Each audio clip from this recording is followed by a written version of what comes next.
기도하겠습니다. 만물의 마지막이 가까웠으니 그러므로 너희는 정신을 차리고 근신하여 기도하라. 마지막 때를 살아가고 있는 우리들에게 주님, 이 시간 무엇이 중요한지 또 우리가 어떻게 살아야 하는지 말씀하여 주십시오. 간절한 마음으로 금은보화를 캐내는 심정으로 하나님 말씀을 겸손함으로 듣게 하여 주시옵소서. 예수님의 이름으로 기도합니다. 아멘. 만물의 마지막이 가까웠으니 라는 제목으로 하나님 말씀 같이 나누도록 하겠습니다. 여러분, 저는 언젠가 한 성도님이 자신에게 기도 제목을 묻는 그 질문에 목사님, 저의 기도 제목은 오직 한 가지입니다. 그것은 제가 평생에 걸쳐서 언제나 기도할 수 있는 자가 될 수 있도록 저를 위해서 기도해 주십시오 라고 하는 말을 하는 것을 제가 들은 적이 있습니다. 굉장히 거창한 것을 우리가 기대했을 텐데 이분이 자신에게 있는 가장 큰 기도 제목, 가장 중요한 기도 제목, 가장 우선적인 기도 제목은 뭐였냐면 내가 평생에 기도의 자리를 놓지 않고 떠나지 않고 기도의 자리를 지킬 수 있도록 저를 위해서 기도해 주십시오 라고 하는 것이었습니다. 여러분, 저는 이 성도님이 그리스도인의 삶의 가장 중요한 비밀이 무엇인가 하는 것을 정말 가장 잘 아는 사람이다, 이렇게 생각을 합니다. 이분이 하나님의 말씀을 알지 못한다고 한다면 이렇게 말씀하지 못했을 것입니다. 더 나아가서 이분이 기도가 무엇인지, 더 나아가서 기도의 맛이 무엇인지를 알지 못했다고 한다면 이분은 이렇게 말하지 못했을 것입니다. 그러니까 이분은 하나님의 말씀으로도 충만했을 뿐만 아니라 더 적극적으로 하나님 앞에 나가서 기도하는 삶을 통해서 이 기도의 중요성을 자신의 삶의 가장 우선순위에 둔 것입니다.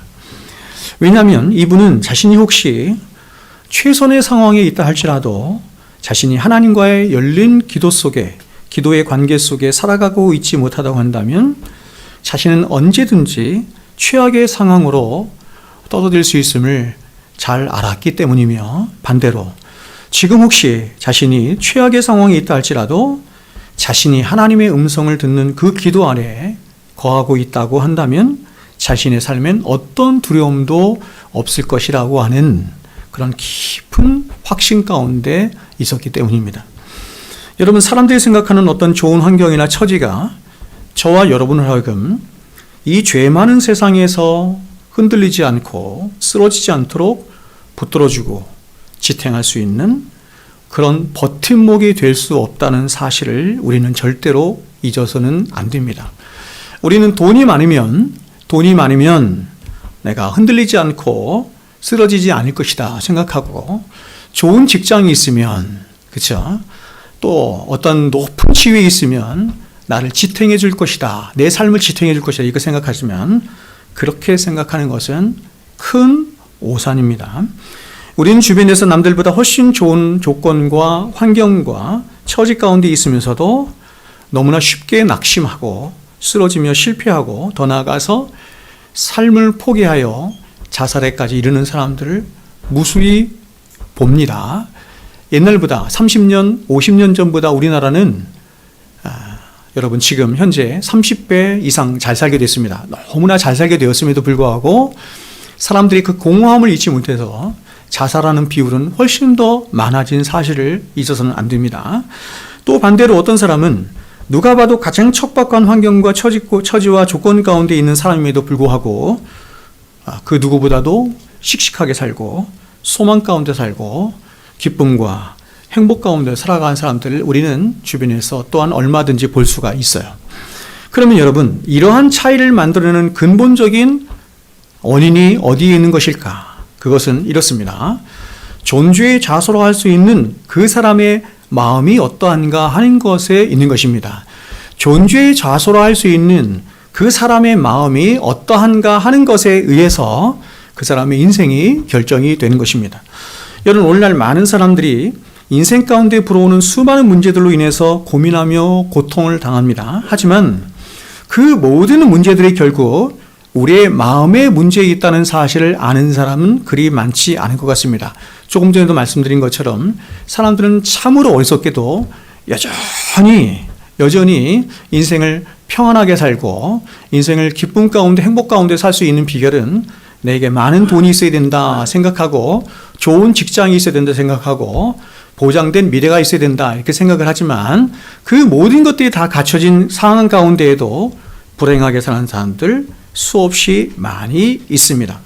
우리의 구원의 문제도 영혼의 문제도 그리고 인생사 가운데 불어오는 수많은 문제들도 다 이 마음의 문제에 직결되어 있는 것들인데 사람들은 이러한 사실에 대해서 잘 알지도 못할 뿐만 아니라 혹시 이러한 사실을 안다 할지라도 이러한 사실을 잘 믿지를 않죠. 믿지를 않고 또 중요하게 여기지를 않는 경향이 있습니다. 여러분 성경이 말씀하는 구원이 무엇인지를 한번 생각해 보세요. 성경은 우리의 구원에 대해서 굉장히 다양한 방식으로 얘기하지만 이렇게도 말한다는 것을 여러분 아셔야 됩니다. 사람이 마음으로 믿어 의에 이르고, 그렇죠? 마음을 얘기하죠. 구원이 뭐냐면 마음으로 믿어서 의에 이르는 것 이렇게 말합니다. 그것은 바로 죄로 인해서 우리 자신과 이 세상을 향해 있는 우리의 마음, 그렇죠? 죄는 하나님과 우리 사이를 분리시키는 것입니다. 뭘 분리시키는 거냐면 우리의 마음을 분리시키는 것이에요. 하나님이 원래 창조하신 인간은 하나님을 향해서 우리의 마음을 하나님을 향해서 있도록 그렇게 창조된 존재인데 그 죄가 우리 자신과 이 세상을 향해서 살도록 우리의 마음을 그렇게 변질시키고 왜곡시켜 놓은 것입니다. 그래서 구원이란 뭐냐면 그렇게 우리 자신을 향해 있고 세상을 향해 있는 우리의 마음을 예수 그리스도의 피로 예수 그리스도의 십자가로 원래 우리의 마음이 향해 있어야 할 하나님께로 돌이키는 것을 구원이라고 하는 것이에요. 그래서 성경은 저와 여러분의 마음에 가장 많은 관심을 가지며 우리들에게 이렇게 말씀하는 것입니다. 모든 지킬 만한 것 중에 더욱 내 마음을 지키라. 생명의 근원이 이에서 남이니라. 모든 지킬 만한 것 중에 더욱 내 마음을 지키라. 생명의 근원이 이에서 남이니라. 여러분, 사람의 죽고 사는 문제가 어디에 달려있냐면 사람의 마음의 문제에 달려있다. 이렇게 말하는 거예요. 그러므로 결국 사람에게 있어서 가장 중요한 것은 그가 처해 있는 어떤 환경도 아니고 처지도 아니고 조건도 아니에요. 그 존재를 결정짓게 하는 그 사람의 마음이 과연 이런 거죠. 어디를 향해 있는가 하는 것입니다. 그 사람의 마음의 상태가 어떠한가 하는 것에 있는 것입니다. 사람이 자신의 마음을 지키지 못할 때 그 사람의 마음은 무질서해지고 어두워지며 부패해질 수밖에 없는 것이고 그래서 그런 무질서함과 부패함 가운데 사람은 때로 고통을 당하기도 하고 죄를 짓기도 하며 더 나아가서 그 삶 전체가 다 무너지기도 하는 것입니다. 여러분 사람이 돈이 없어서 인생이 무너지는 게 아니에요. 좋은 직장이 없어서 무너지는 게 아니에요. 마음이 무너짐으로 인생이 무너지는 거예요. 마음이 무너지면 다 무너지는 거예요. 경험하죠? 그러면 우리는 한 사람의 인생과 삶이 과연 무엇으로 결정되는 것인지를 잘 알아야 하는 것입니다. 바로 한 사람의 인생과 삶이 흥하거나 또 반대로 무너지는 것은 바로 생명의 근원이 되는 그 사람의 마음이 어떠한가, 그 사람의 마음이 어디를 향해 있는가 하는 것에 의해서 결정이 되는 것입니다. 이것은 마치 바다에 떠다니는 커다란 배가 배의 조타실에 있는 그 작은 키를 어떻게 조작하고 또 어떤 방향으로 움직이느냐에 따라서 그 커다란 배의 방향과 배의 운명이 결정되는 것과 같은 이치라고 할 수 있습니다. 그래서 하나님은 신자된 저와 여러분 하여금 이 마음을 가장 중요한 우리의 생사를 결정하는 영혼을 결정하는 이 마음을 잘 가꾸도록 또 잘 지키도록 풍성한 은혜 가운데 살아가도록 그 은혜의 방편을 하나님 우리에게 주셨는데 그것이 바로 하나님의 말씀과 기도인 것입니다. 사람의 운명이 마음에 의해서 결정이 되는 거예요. 근데 이 마음을 지키도록 하는 게 뭐냐면 하나님의 은혜예요. 은혜. 근데 하나님이 이 은혜를 우리 안에 주시도록 하나님이 그 그 은혜의 방편으로 주신 게 뭐냐면 기도와 말씀인 거예요. 말씀과 기도.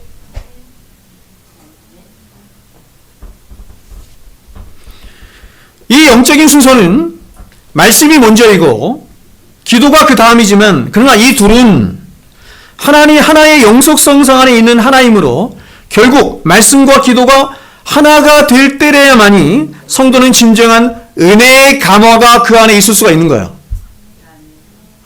그래서 말씀을 성령께서 주시는 1차적 감화라고 하고 기도를 2차적 감화라고 하는데, 결국 이 둘은 하나이므로 우리 안에 말씀만 있어도 안 되고 기도만 드립다 한다고 해서도 안 되는 거예요. 1차적 감화인 하나님의 말씀이 반드시 2차적 감화인 기도로 이어질 때에만이 그 말씀이 목적하는 바로 우리 안에서 성령의 능력으로 우리의 마음을 지켜서 풍성한 은혜와 사랑 안에 거하는 그 목적을 달성할 수가 있는 거예요.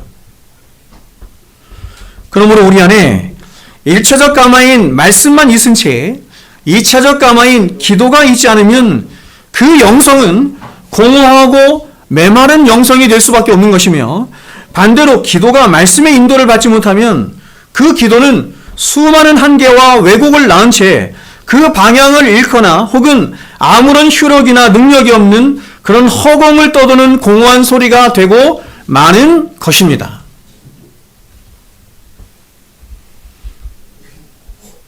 돌아다니면 내가 설교를 할 수가 없어.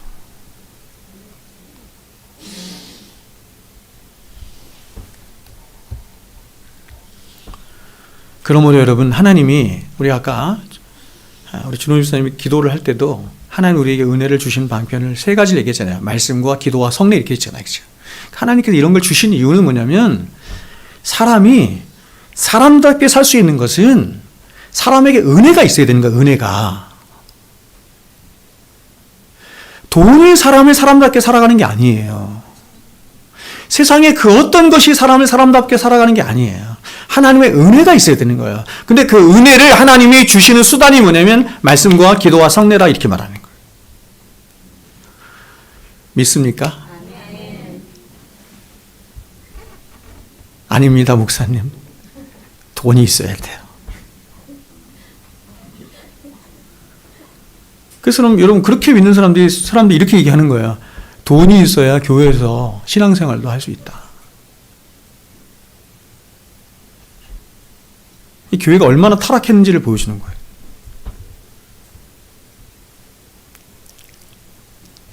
그래서 여러분, 교회는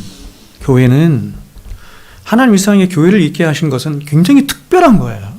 세상에 없는 거잖아요. 세상에 없는 거. 그건 뭐냐면, 교회는 사람의 영혼을 구원할 뿐만 아니라 사람을 참 사람답게 살 수 있도록 우리 안에 은혜를 공급해 주는 곳이 교회예요. 근데 그 은혜의 방편이 말씀과 기도뿐이라니까요. 그래서 제가 말씀드린 것처럼 사도행전에서 구제에 관한 문제가 발생했을 때 교회가 정한 거예요. 우리는 사도들은 말씀과 기도하는 일에 전무하리라. 여러분, 어떤 교회가 바른 교회고 어떤 교회가 참된 교회냐면, 어떤 교회가 하나님이 기뻐하시는 교회냐면,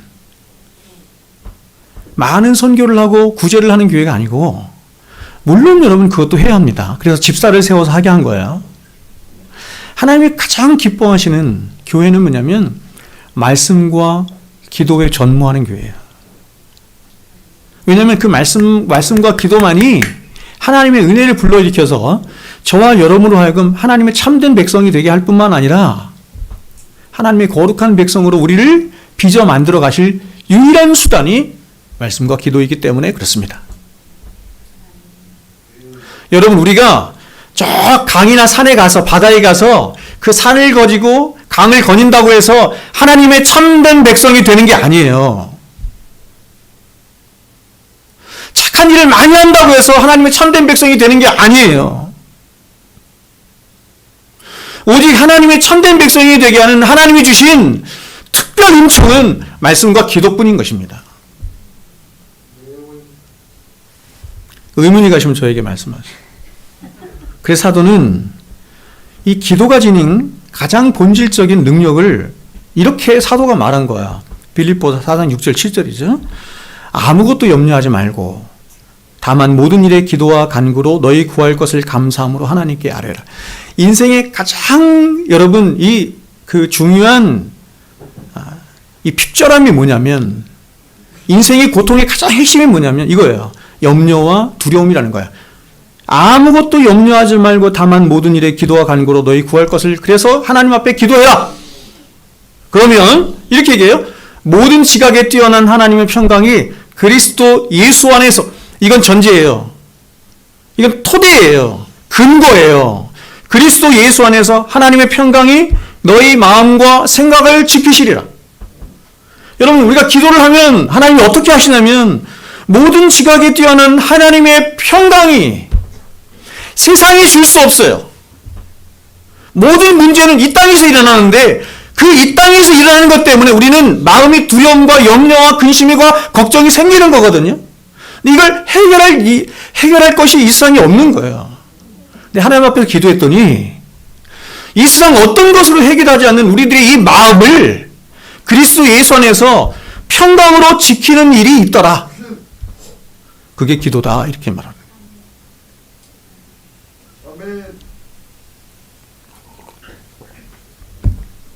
경험이 됩니까? 여러분, 이 말씀을 좀 더 구체적으로 풀어서 의역하면 이렇게 말할 수 있어요. 우리의 모든 지식과 생각을 뛰어넘는 하나님의 사랑 안에 있는 그리스도의 평강이 너희의 마음과 생각을 지키시리라. 우리의 모든 지식과 생각을 뛰어넘는다 얘기는 뭐냐면, 우리의 지식과 생각 안에 혹은 세상 안에 있는 것이 아니라는 거예요. 하나님의 평강은. 우리의 마음을 지킬 수 있는 것은 오직 하나님의 평강뿐인데, 그것은 우리의 생각을 뛰어넘는, 우리의 마음을 뛰어넘는, 세상을 뛰어넘는 거라는 거예요. 그러니까 세상 어떤 것으로도 해결이 안 돼.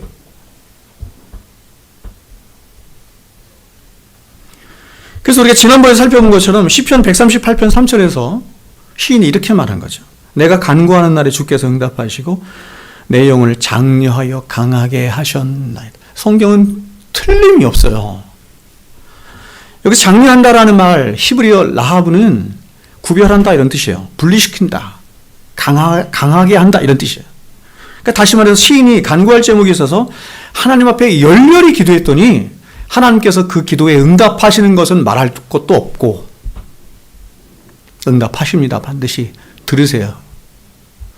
응답하시는 것은 말할 것도 없고, 그 기도하는 모든 과정을 통해서 시인은 자신의 영혼이 하나님의 은혜와 사랑으로 강하게 되는 것을 경험하게 되었다. 그래서 그럼 여기서 우리가 알 수 있는 중요한 비밀이 뭐냐면 이런 거예요. 왜 하나님이 그렇게 오랜 시간 동안 하나님 앞에 기도했는데도 하나님께서 기도 응답을 해주시지 않는가? 하나님은 더 큰 목적이 필요하기 때문에 기도의 자리에 놓으시는 거예요.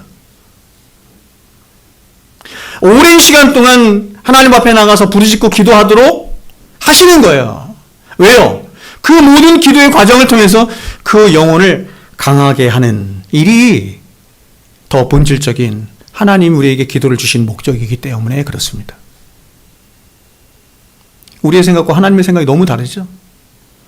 우리가 하나님 앞에 뭔가를 기도하고 간구했을 때 바로 응답해 주시는 것은 하나님에게는 일도 아니고 아무것도 아니지만 하나님에게는 그보다 더 중요한 일이 있는데, 그게 뭐냐면 우리의 마음이, 심령이 강하게 되는 것이다. 은혜로 강하게 되는 것이다. 그래서 그 기도의 자리가 필요하기 때문에 하나님이 오랜 시간 동안 응답을 안 해주실 때가 많이 있는 것입니다.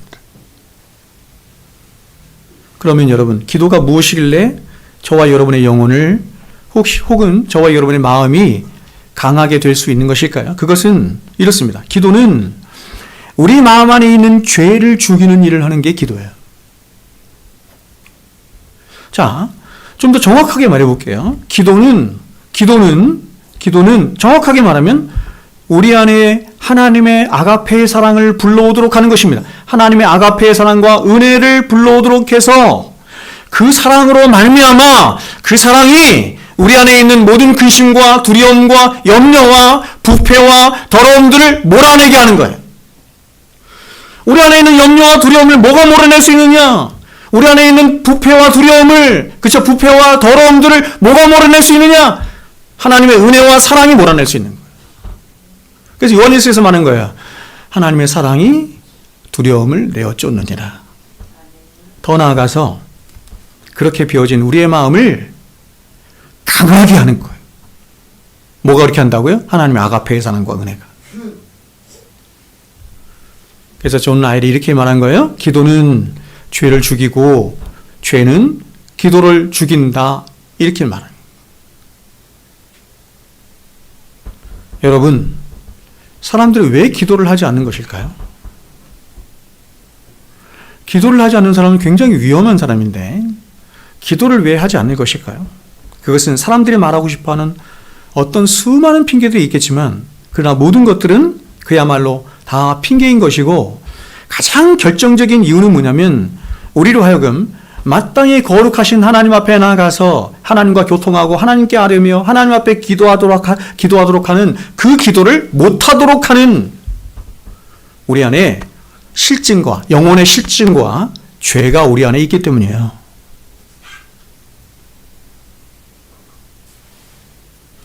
사람들은 기도하지 않은 것을 가볍게 여기죠. 그러나 여러분 사무엘이 말했던 것처럼 기도하기를 쉬는 것을 죄라고 말했어. 내가 너희를 위하여 기도하기를 쉬는 죄를 결단코 범치 아니하고. 여러분 기도하지 않는 것 자체가 죄예요.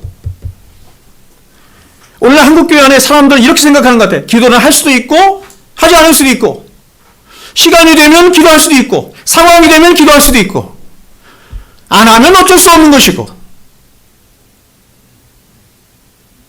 오늘날 사람들은 이렇게 주일날 하나님 앞에 나와서 예배 드리는 것을 성도의 가장 중요한 의무 중에 하나라고 생각하는 것 같아요. 그런데 이런 예배와 달리 기도에 대해서는 의무라고 생각하지 않아요. 특권이라고 생각하지 않아요. 죄라고도 생각하지 않아요. 하지 않는 것에 대해서. 성경은 기도하지 않는 것이 죄라고 얘기해요. 왜 기도하지 않느냐? 우리 안에 죄가 있기 때문이라는 거예요. 죄가 역사하기 때문에. 사람이라는 존재는 처음부터 하나님을 대면하며 하나님과 교통하며 살도록 피조된 거룩한 존재입니다. 그런데 이런 인간이 하나님 앞에 불순종함으로 죄가 들어왔고 이 죄는 하나님과의 단절을 가져왔을 뿐만 아니라 또한 하나님과의 끊임없는 단절을 갖도록 하는 성향을 낳은 거예요. 성향. 하나님과 한 번 단절을 일으킨 것이 아니라 죄는 우리 안에 역사에서 어떤 역사를 하냐면 끊임없이 하나님과의 단절을 가져오도록 하는 거예요. 하나님을 향해서 실증을 가져오도록 하는 거예요. 하나님을 향한 적의를 갖도록 하는 거예요. 적의. 하나님을 미워하고 하나님을 싫어하고 하나님 앞에 나아가는 것을 번패로워하고 다 누가 역사하는 거냐면 죄가 역사하는 거예요. 너무 놀랍지 않아요, 여러분? 제가 새벽기도 시간에도 말씀드렸지만 하나님은 너무너무 좋으신 분이거든요. 너무 위대하신 분이거든요. 그렇게 선하고 좋으신 분이 세상에 어디 있어요? 근데 이상하게도 사람들은 그 하나님을 사랑하지도 않고 그 하나님을 믿지도 않고 그 하나님을 두려워하지도 않고 그 하나님 앞에 나가 예배하지도 않고 기도하지도 않아. 아니 오히려 하나님을 미워하고 대적해. 이유가 뭐예요? 죄가 있기 때문이에요. 죄가.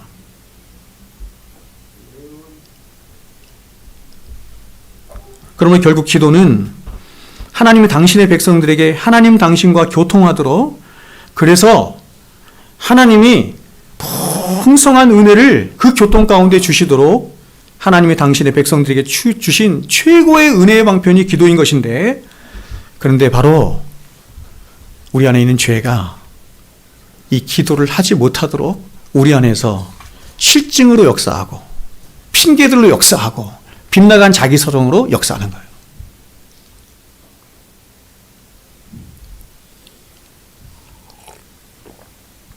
빗나간 자기 사랑이란 사랑이 아니라는 거예요.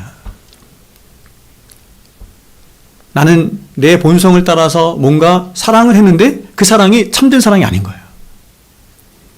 진리와 함께 하지 않기 때문에. 그래서 왜곡된 사랑을 하는 거예요. 잘못된 사랑을 하는 거예요. 빗나간 사랑이 있는데 근데 그 사랑의 가장 대표가 뭐냐면 자기 사랑이에요. 그래서 빗나간 자기 사랑이라고 그래요. 나를 사랑하는 것은 하나님의 창조의 원리가 아니에요.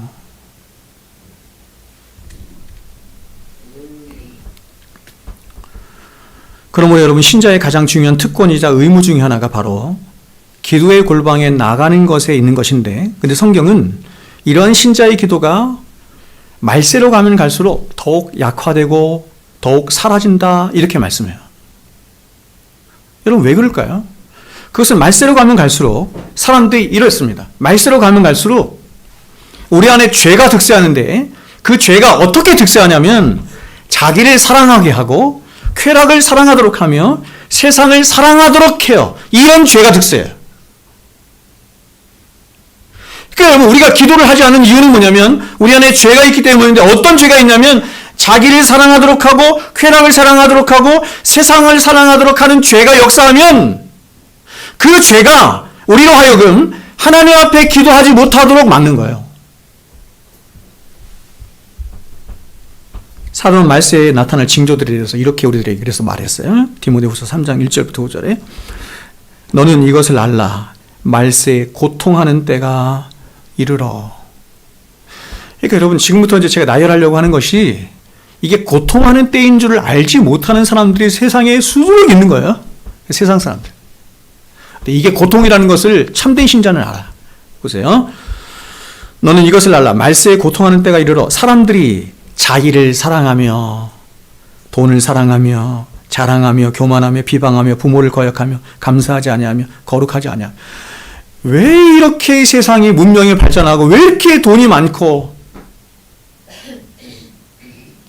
근데 사람들이 행복하지 않아. 그렇죠? 이유가 뭐예요? 다 이런 이유 때문이에요. 자기만을 사랑하기 때문이에요. 돈을 사랑하기 때문이에요. 돈을 최고의 우선순위이기 때문이에요. 교만하기 때문이에요. 비방하며 감사하지 않기 때문이에요. 거룩하지 않기 때문이에요. 더 나갑니다. 무정하며 원통함을 풀지 아니하며 모함하며 절제하지 못하며 사나우며 선한 것을 좋아하지 아니하며 배신하며 조급하며 자만하며 쾌락을 사랑하기를 하나님 사랑하는 것보다 더하며 경건의 모양은 있으나 경건의 능력은 부인하는 이 같은 자들에게서 내가 돌아서라. 그러므로 여러분, 신자는 오늘 사도가 본문을 통해 말하는 것 같이 말세로 가면 갈수록 더 근신하여 강한 의지를 가지고 깨어서 기도하는 일이 있어야 되는 것입니다. 오늘 우리가 읽은 본문을 다시 한번 보면 이렇게 사도가 얘기해요. 만물의 마지막에 가까워왔으니 그러므로 너희는 정신을 차리고 근신하여 기도하라. 여러분, 한 단 한 단을 잘 보세요. 만물의 마지막에 가까이 왔으니 그러므로 너희는 정신을 차리고 근신하여 기도하라. 여러분, 가장 먼저 사도는 지금 저와 여러분이 사는 때를 가리켜서 만물의 마지막 때, 말세라고 말합니다. 주님 오실 때가 가까워 왔다는 것이에요. 여러분, 주님 오실 때가 가까운 것 같아요? 여러분, 성경의 말세라고 할 때 이 말세는 크게 두 가지 의미로 사용이 되는데, 첫 번째는 뭐냐면 예수님이 재림하여 오시는 그 파루시아의 때를 말세 이렇게 말을 해요. 또 한 가지는 뭐냐면 이게 복수로 쓰이는 것인데 예수님의 초림과 재림 사이의 모든 때를 가리켜서 말세라고 얘기해요. 그래서 사도들이 살아가는 때, 사도들이 자신들의 살아가는 때를 뭐라 하겠냐면 말세 이렇게 말을 했어요. 왜냐하면 예수님의 초림과 재림 사이에 있는 때이기 때문에. 그리고 이러한 말세는 다시 개인적인 종말을 가리키는 말세와 그리고 궁극적인 종말을 가리키는 말세로 또 나누어서 말할 수 있어요. 그러니까 여러분, 저와 여러분은 언젠가는 주님 오시는 그 파루시아의 종말을 맞이할 것이기도 하지만 그 역사의 끝이에요. 역사의 종말이에요. 그러나 그 이전에 죽음을 통해서 육신의 죽음을 통한 개인적인 종말을 또한 반드시 맞이할 것입니다. 거의 대부분의 사람은 예수님이 오시는 종말을 맞이하기 전에 개인적인 종말을 먼저 맞이하게 될 것입니다. 진리 중에 진리예요. 안 죽는 사람이 어디 있어? 그렇다면 여러분, 이러한 말세의 때에 저와 여러분은 어떻게 해야 하는 것입니까? 가장 먼저 사도가 우리들에게 말하는 게 뭐냐면 이렇게 얘기하는 거예요. 정신을 차려라. 정신을 차려라. 여기서 정신을 차리라는 말은 이런 것이에요. 하나님의 말씀의 이치와 도리를 잘 깨닫고 따져서 냉정한 마음으로 내 믿음은 과연 이 말씀 앞에 비출 때 바르고 참된 믿음인지, 또 나는 이 말씀 앞에서 이렇게 살아도 괜찮은 것인지 자신을, 목사의 말이 아니고 다른 사람의 말이 아니고 책에 말하는 게 아니라 하나님의 말씀에 근거해서 네 자신의 영혼을 점검하라 이러는 거예요.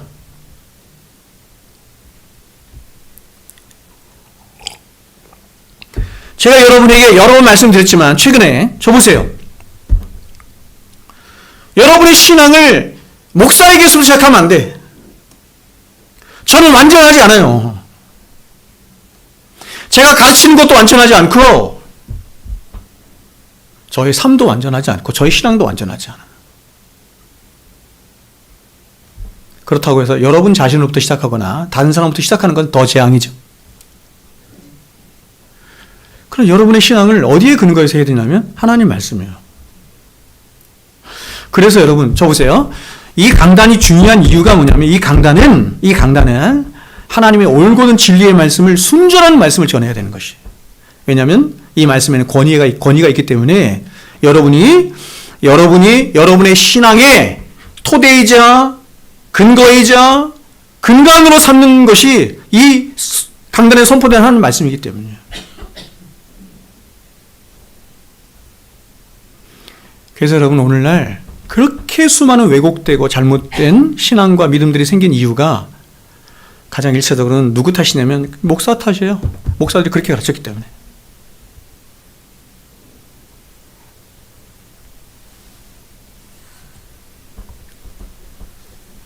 그래서 여러분 늘 신자는 이 말씀 앞에 서는 일을 해야 되는 것입니다. 말세로 가면 갈수록 더 그래야 돼요.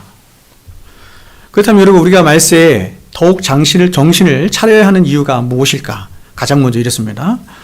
우리가 정신을 차려야 하는 첫 번째 이유는 뭐냐면 말세로 가면 갈수록 거짓 교훈이 점점 만연해질 것이기 때문에 그렇습니다. 이것은 제 말이 아니고 성경의 말씀입니다.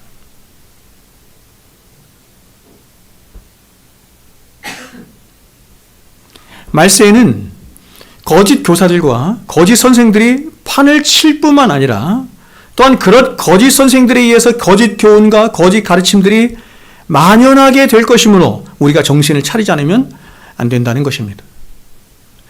여러분, 이번에 제가 월요일날 가서 목사님들과 함께 이야기하면서 챗 GPT 얘기해서, 저는 챗 GPT 해본 적도 없고 할 줄도 모르거든요.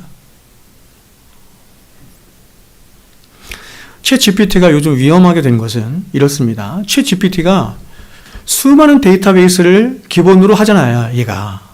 근데 그 수많은 데이터베이스가 왜곡되고 잘못된 데이터베이스가 너무나 많이 점점 들어오고 있는 거야. 그 일을 누가 하냐면 이단들이 하는 거야.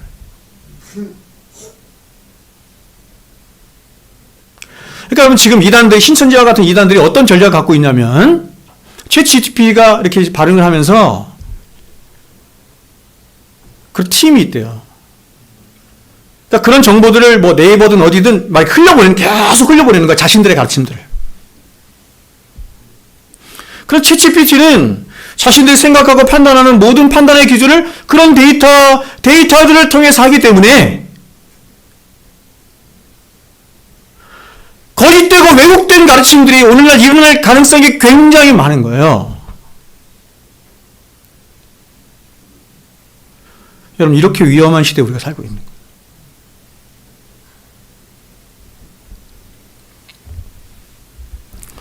이런 말세의 때 일어날 현상에 대해서 사도가 그래서 이렇게 얘기한 거예요. 들어보세요. 디모데후서 4장에 때가 이르리니 사람이 바른 교훈을 받지 아니하며 귀가 가려워서 자기의 사욕을 따를 스승을 많이 두고 또 그 귀를 진리에서 돌이켜 허탄한 이야기를 따르리라.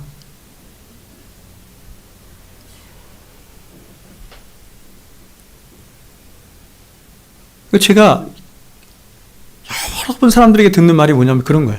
목사님, 살기도 힘들어 죽겠는데 좀 격려하는 말 좀 얘기해 주세요. 좀 부드러운 말 좀 얘기해 주세요. 온유하게 좀 말씀 좀 해주세요. 사람들이 귀가 가려워서 진리를 거스려 자기의 귀를 가렵게 해줄 그런 거짓된 스승들을 두기를 원한다는 거예요.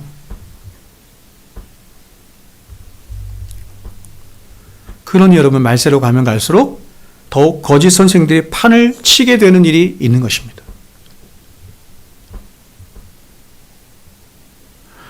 그러니까 여러분, 이게 제일 어려운 것 중에 하나가 뭐냐면, 저 보세요. 굉장히 어려운 것 중에 하나가, 이 말세에 점점 어려운 것 중에 하나가 뭐냐면, 예수님도 그렇게 하셨고 성경에 나와 있는 예레미야도 이사야도 수많은 선지자들이 그랬던 것처럼 이런 거짓 가르침과 거짓 선지자들을 정죄하고 비판했거든요. 예수님이 바리새인들을 가리켜서 이 독사의 자식들아 이렇게 말씀하셨죠. 예레미야도 거짓 선지자들을 향해서 그렇게 말했습니다. 그렇게 말씀하고 싶었겠어요? 근데 사람들은 어떤 게 있냐면, 그런 것들을 이야기하면 어떤 게 있냐면, 이게 거북한 거야. 한국교회 어떤 잘못된 상황이나 거짓된 가르침에 대해서 이야기를 하면, 특별히 어떤 목사나 어떤 교회를 향해서 지명하여 말을 하면 이게 어려운 거예요. 왜 남의 교회를 비판하느냐. 당신 교회나 잘해라.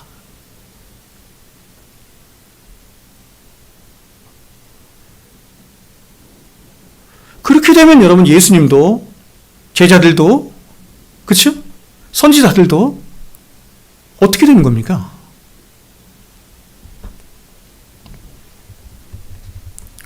그러면 여러분, 그 거짓 선생들이 사람들에게 무엇이라고 말하는지 한번 보십시오. 똑같이 우리가 지금 이 마지막 때에 살아가는 것처럼 이스라엘의 멸망의 때를 살아가고 있는 그때 예레미야가 이렇게 말했습니다. 이에 내가 말하되 슬프도소이다. 가장 먼저 그가 외친 것은 슬프다는 것입니다. 뭐가 슬픈지 한번 보겠습니다. 슬프도소이다. 주 여호와여 보시옵소서. 선지자들이 그들에게 이르기를, 선지자들이라고 하는 사람들에게 이르기를, 백성들에게 이르기를, 너희가 칼을 보지 아니하겠고 기근은 너희에게 이르지 아니할 것이라. 내가 이곳에서 너희에게 확실한 평강을 주리라 하나이다. 이렇게 말을 한다는 거예요. 이것을 6장에서는 이렇게 말을 했습니다. 그들이 내 백성의 상처를 가볍게 여기면서 말하기를 평강하다 평강하다 하나 평강이 없도다. 여러분, 거짓 선생들, 거짓 선자들의 가장 중요한 특징이 뭐냐면, 첫째는 이것입니다. 백성들의 상처, 백성들이 혹시 병에 들어있는데 그것을 가볍게 여긴다, 이러는 것입니다. 성경은 우리 인생들을 향해서 너희는 영원히 죽을 수밖에 없는 암덩어리가 너희 안에 있어, 이렇게 말하는데, 그 영혼을 치유할 영혼의 의사들이, 목사들이 그걸 가볍게 여기면서, 아, 당신 감기네요.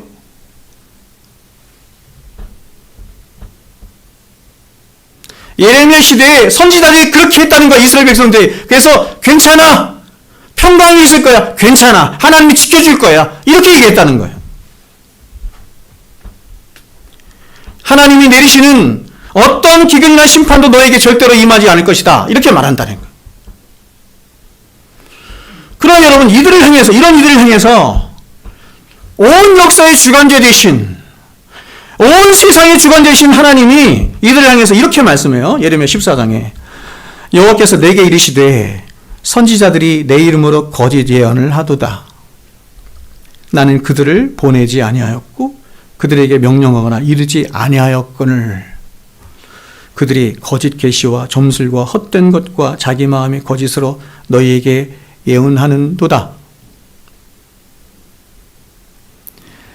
여러분, 이렇게 거짓 선지자들이 일어나는 가장 중요한 이유 중에 하나는 뭐냐면, 이런 거짓 선지자들이 앞선 선지자들이 하나님 앞에 예언을 받은 것을 연구하지 않았기 때문이에요. 혹은 제가 좀 이따 다시 말씀드릴게요. 그러므로 내가 보내지 아니하였어도 내 이름으로 예언하여 이르기를 칼과 기근이 이 땅에 이르지 아니하리라 하는 선지자들에 대하여 여호와께서 이와 같이 말씀하셨노라.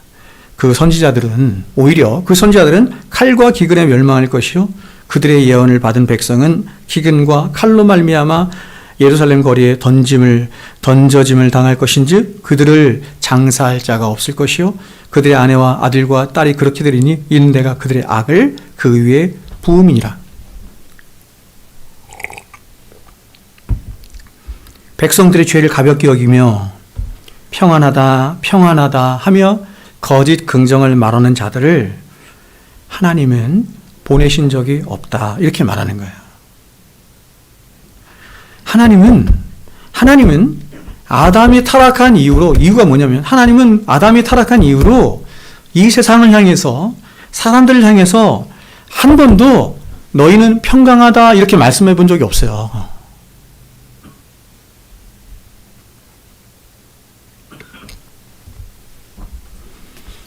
아담이 타락한 이후로 범죄한 모든 인생들을 향해서 암덩어리가, 영혼의 암덩어리를 갖고 살아가는 인생들을 향해서 너희들은 평안하다 이렇게 말씀해 보신 적이 없어요. 그래서 여러분, 제가 아까 말씀드린 것처럼 이 선지자들이 이렇게 평안하다 평안하다 말하지 않은 가장 중요한 이유 중에 하나는 뭐냐면 앞에 있는 선지자들을 연구하지 않았기 때문이에요. 앞에 있는 모든 선지자들은 다 한결같이 뭐라고 얘기했을 거냐면 평안하다 평안하다 말하지 않고 이렇게 말했을 거예요. 회개하라 회개하라 천국이 가까웠느니라.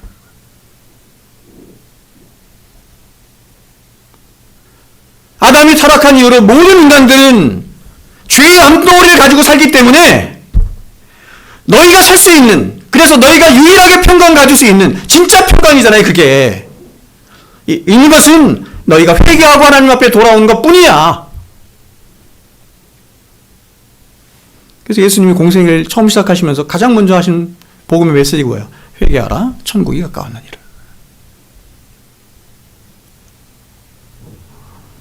여러분, 성령님을 애드버킷 보혜사라고 해요. 보혜사라는 말이 무슨 뜻이냐면 위로자라는 뜻이에요. 위로자. 여러분, 위로받기 원하죠? 위로받기 원해. 근데 요한복음에서 그 성령께서 우리에게 오셔서 하시는 일이 뭐냐면 죄에 대해서, 의에 대해서, 심판에 대해서 보세요. 책망하시는 거래요. 정죄하시는 거래요. 우리의 죄를 들춰내시는 거래요. 우리의 본질을 들춰내시는 거래요. 성령께서 하신 일이래. 여러분, 우리의 죄를 들춰내면, 우리를 정죄하면 우리가 아파요, 안 아파요? 아파요. 힘들어요. 어떨 땐 죽을 것 같아. 그런데 그 암덩어리를 도려내야, 그 진짜 암덩어리를 도려내야 그 사람에게 진짜 평강이 있는 거잖아. 그러므로 진짜 의사는 환자가 왔을 때, 암을 가진 환자가 왔을 때 정확하게 진단해주고 당신 안에 암이 있습니다. 그러니 수술 받아야 합니다. 이렇게 말을 해야 하는 것이지, 아무리 그 사람의 손을 붙잡고 같이 울고 위로해주고 해봤자 소용없는 거예요, 여러분.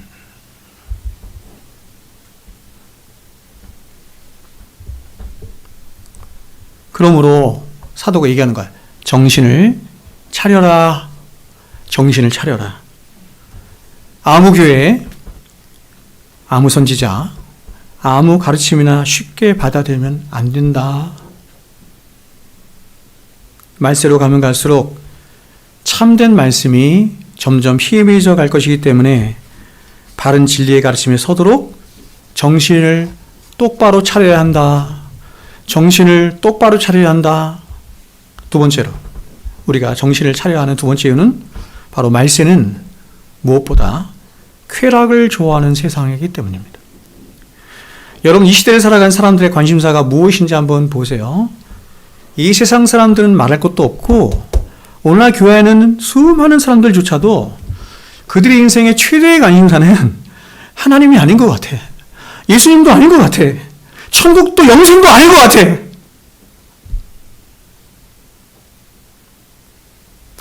아니, 말은 그렇게 안 하겠지요. 말은 그렇게 안 하겠지. 행동하는 걸 보면 아는 거지.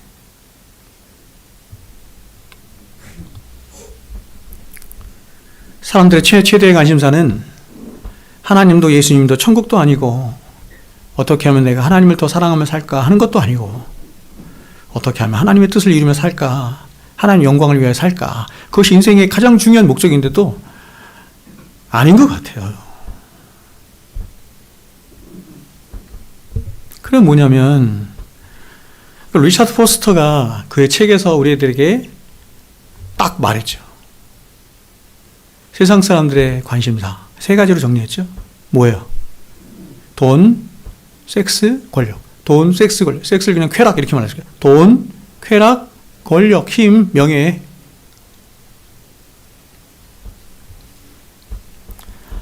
사람들은 온통 아담이 타락할 때처럼 어떻게 하면 더 잘 먹고 잘 살고 더 잘 입을 수 있을까? 과거 50년 전보다 지금 우리는 수십 배 더 잘 살고 더 편리한 생활을 하고 있음에도 불구하고 여전히 사람들은 그 많은 재물을 가지고도, 그 많은 지식을 가지고도 그 모든 관심이 다 그거예요. 어떻게 하면 더 즐겁게 살까? 어떻게 하면 더 쾌락을 누릴까? 다 거기에 몰두해 있는 거예요. 이것을 요한일서에서 이렇게 말했어요. 육신의 정욕과 안목의 정욕과 이생의 자랑, 이것은 세상으로부터 쫓아온 것이니, 세상으로부터 쫓아온 것이니, 여러분, 예수 그리스도를 못 박은, 예수 그리스도를 못 박아 죽인 이 세상이 우리에게 주고자 하는 게 뭐냐면 육신의 정욕과 안목의 정욕과 이생의 자랑이라는 거예요. 왜요? 이런 거 몰두해서 망하라고.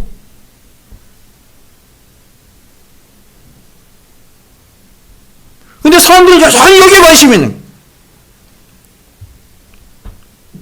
가장 중요한 자신의 영혼에 대해서, 하나님 나라에 관해서, 영생에 관해서, 구원에 관해서 관심을 갖지 못하고 여전히 이런 데 관심을 갖는 거예요.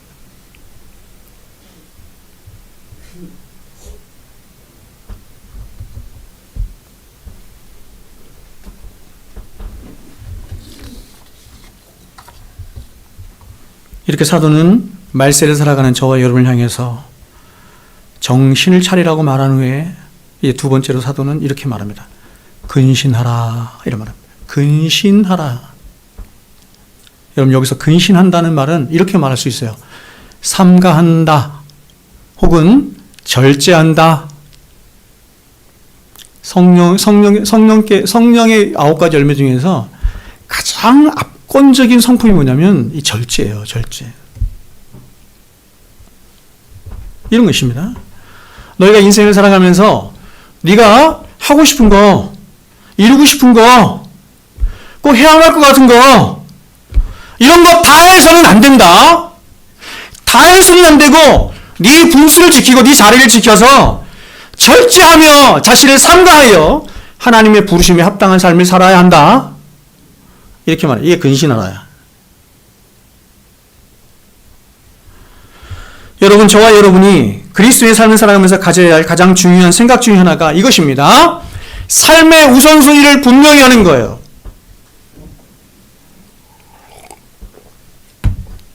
여러분의 삶의 우선순위가 분명해요?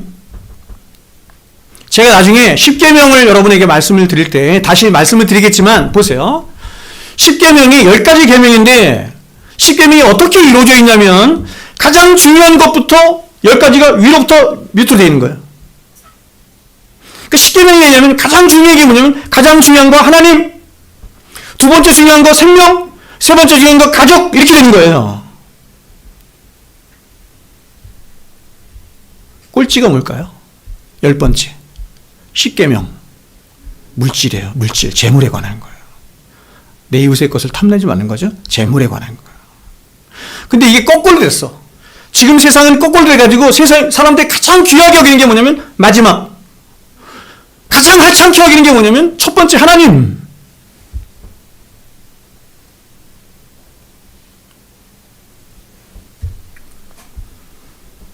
그래서 우리가 인생을 살아가면서 자주 우리의 삶의 우선순위가 무엇인지를 물어봐야 되는 거예요. 그래서 여러분, 성도가 이 삶의 우선순위를 바르게 지키도록 하기 위해서 가져야 할 신앙이 뭐냐면 이걸 종말론적 신앙이라고 그래. 종말론적 신앙. 즉 신자는 오늘 주님이 오신다는 생각으로 혹은 오늘이 나의 인생의 마지막 이날이라는 생각으로 여러분에게 적용할게요. 지금 여러분이 드리는 이 예배가 여러분의 인생 가운데 드리는 마지막 예배라는 생각으로 저에게 적용할게요. 제 인생에서 마지막으로 제가 그렇게 많은 그쵸, 계획도 하고 설계도 하고 하지만 제가 인생에서 목회자로서 마지막으로 하는 설교라는 그런 심정으로 여러분에게 설교를 하는 거예요. 성경은 그렇게 살라는 것입니다. 여러분 오늘 주님이 오신다고 한번 생각해 보세요. 여러분 준비됐어요? 오늘이 내가 이 땅을 살아가는 마지막 날이라고 한번 생각해 보세요. 여러분 죽음을 맞을 준비 됐습니까?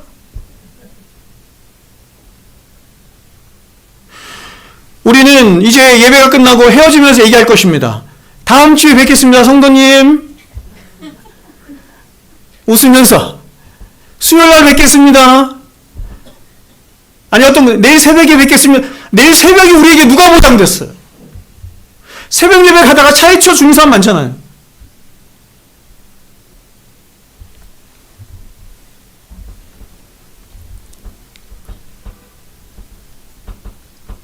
오늘 주님이 오신다고 생각하고 오늘 내가 이 땅을 살아가는 마지막 날이라고 생각하면 지금 내가 고민하는 많은 문제들이나 또 중요하게 생각했던 많은 일들이 사실은 정말로 중요한 것이 아니었구나 하는 것을 깨닫게 돼요. 그리고 정말 내 인생에 가장 중요한 것이 무엇이었는지 그 인생의 우선순위가 그제서야 비로소 보여지고 생각이 정해지게 되는 것입니다.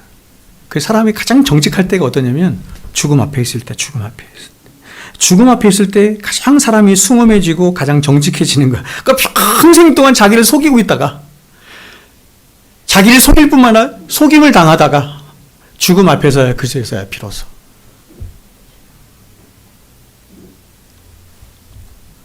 그럼 여러분 신자는 절대로 내가 하고 싶은 거 다 하면서 내가 이루고 싶은 거 다 하면서 살면 안 되는 것입니다. 그렇게 살도록 제가 여러분에게 늘 말씀드렸죠? 김우중 씨를 하시나요? 세상은 넓고 할 일은 많다. 그 마귀가 그 안에 들어갔나 봐. 마귀의 말이에요. 성경은 분수를 지키라고 해요. 그리고 그렇게 살아서도 안 된다고 해요.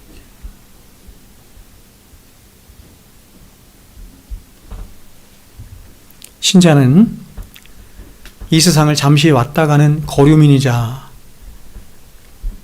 나그네이자 그죠?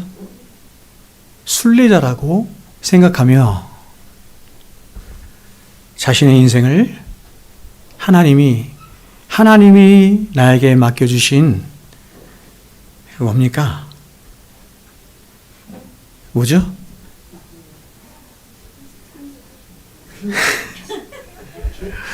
시편 16편에서 말하는 것처럼 줄로 재어준 하나님이 줄로 재어준 그 아름다운 구역 안에서 소명을 따라 사명을 따라 겸손하게 살아가야 하는 것이에요. 그 사도는 마지막으로 결론적으로 이렇게 말하는 거예요. 깨어 기도하라. 말세의 때에 정신을 차리고 근신함으로 삶을 허비하지 않고 삶의 우선순위 가운데 살며 무엇보다도 예수 그리스도 오실 그 마지막 날을 예비하며 살기 위해서 저와 여러분이 항상 평소에 힘써야 할 것이 뭐냐면 기도하는 것이다. 이렇게 말하는 거예요.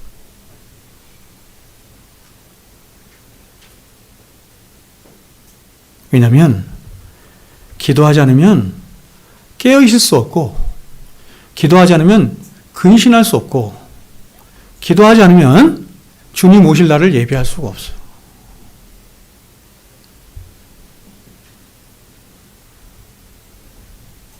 여러분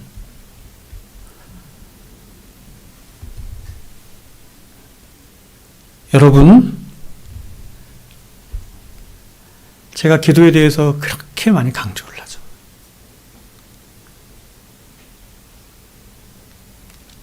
우리 교회는 개혁주의 교회죠. 말씀 중심의 교회죠. 제가 말씀을 오랫동안 연구하면 연구해 보니까 말씀을 알아가면 알아갈수록 성경이 우리들에게 가장 요구하는 자리가 예배의 자리고 기도의 자리더라.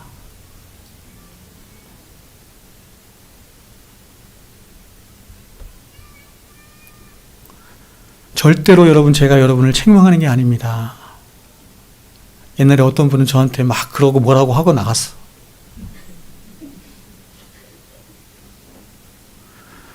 여러분을 정말 사랑하기 때문에 여러분이 이 땅에서 어떻게 살아야 하는지를 제가 바르게 가르쳐야 되잖아요. 기도하지 않고 정신을 차릴 수 없어요. 기도하지 않고 근신하며 살 수 없고, 기도하지 않고는 우리 주님의 오심을 맞이할 수가 없어요.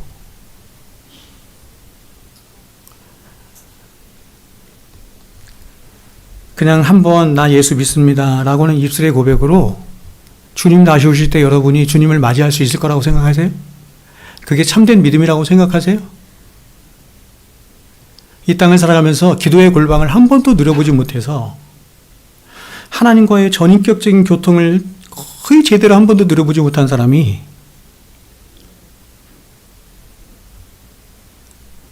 우리가 누군가를 사랑하게 되면, 이 땅에서도 누군가를 사랑하게 되면 전인격적으로 함께 교통하며 어떤 비밀도 없이 함께 하고 싶잖아요. 그렇지 않습니까? 근데 이런 수평적인 어떤 사랑과는 비교도 할 수 없을 세상에서 가장 큰 사랑인 우리가 주님을 사랑한다고 하면서 어찌 기도의 골방을 한 번도 경험하지 않은 채로 그 주님을 내가 그리워하며 앙망하며 주님을 사랑하며 그 주님 빨리 만나고 싶습니다. 마라나타 주 예수여 오소. 이 신앙이 어떻게 가능하냐는 얘기예요.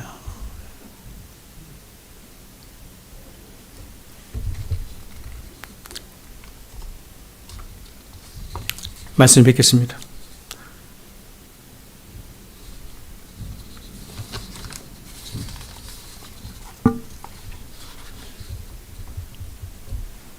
많은 사람들이 말하기를 자신은 죽을 때 기도하다가 죽음을 맞이하고 싶다 이렇게 말합니다.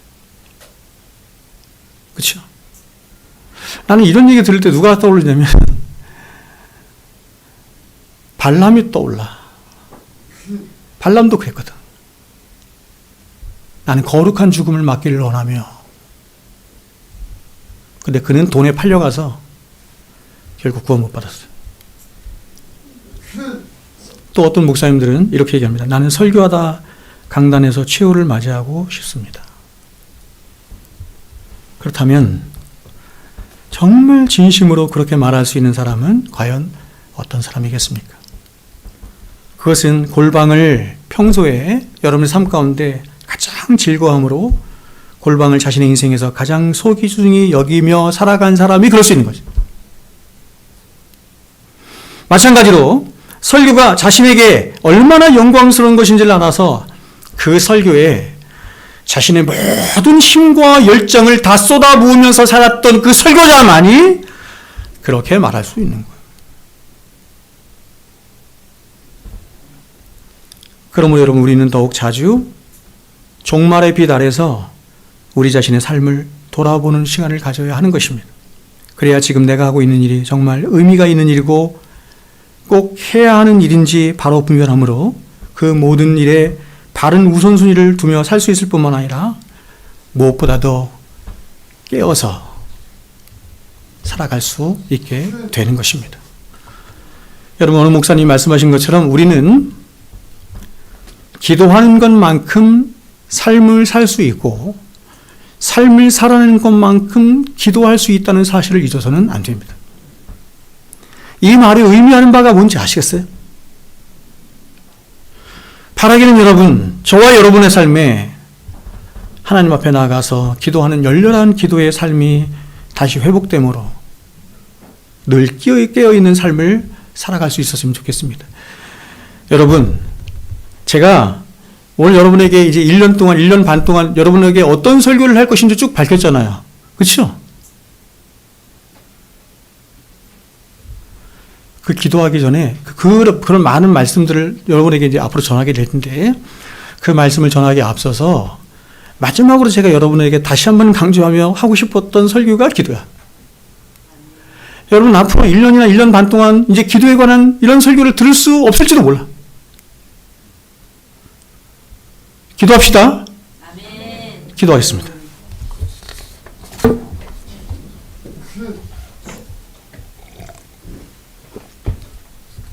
우리 주님이 기도하셨다라고 한다면 우리는 말할 것도 없는 것입니다. 우리 주님의 그 모범을 따라서 기도의 자리에 가게 하옵소서. 기도의 골방에 하나님이 우리에게 주시길 원하는 모든 복과 은혜가 다 있는 줄로 믿습니다. 기도의 영광을 누리고 기도의 맛을 알며 기도의 기쁨을 누리며 살아가는 진짜 하나님 백성들 되게 하여 주십시오. 우리가 하나님의 말씀에 능통한 자들이 될 뿐만 아니라 기도의 자리를 가장 생명 있게 여기며 우리의 인생의 첫 자리에 놓이고 살아가는 기도의 사람들 다 될 수 있도록 주님 우리에게 복 내려 주시옵소서. 이제는 우리 구주 예수 그리스도의 크신 은혜와 만극하신 하나님의 사랑하심과 성령님의 교통 충만하심의 역사가 이제로부터 영원토록 기도하기로 마음먹고 다짐하는 우리 모든 심령 위에 저들의 삶 위에 영원토록 항상 함께 있을지어다. 아멘.